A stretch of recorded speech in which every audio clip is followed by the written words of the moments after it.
riamh agus fáilte ar ais. Inniu bé muid a caint faoi Diminicí. Séir is Diminicí an ná an éagsúlacht idir cé chó hard agus cé chó híseal is atá an uam, sa Ceol. Agus tá fochla áras an le chur síos a dhéanamh ar sin sa Ceol.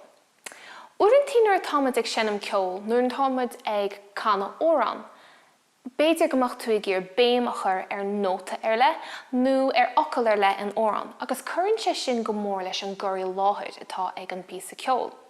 Is cabhraíonn Diminicí nó éagsúlacht idir fuam go mór leis sin, agus breanamid na Diminicí inis. Tá éagsúlacht mhór idir ard agus íseal, ach tá fochla áras a úsáidimid le chur síos a dhéanamh thub sin. Seas an F le haid bórte, agus mar dúirt má hana tagan anchuid go téirmíocht an Cheol ón idal. Nuair a ecinmid F nó fórte, cílíonn sé sin go gahamid an Ceol a chasa go hard nó go láidir. Agus nuair a ecinmid P nó piano, cílíonn sé sin go gahamid an Ceol a cheanam go deas, bog, séimh agus hiún. Agus béidir go mánamid tríal as an éagsúlacht sin inis le rud ag an beg.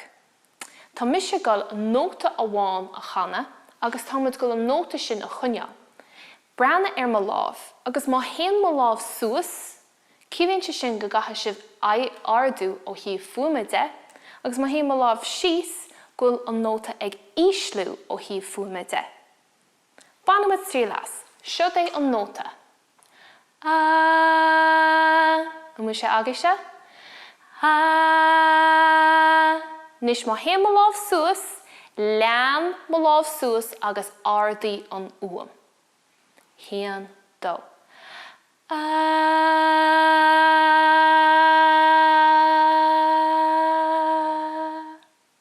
Má mas trí leis a ríist, má héann sé síos níos ísle, suas níos arda.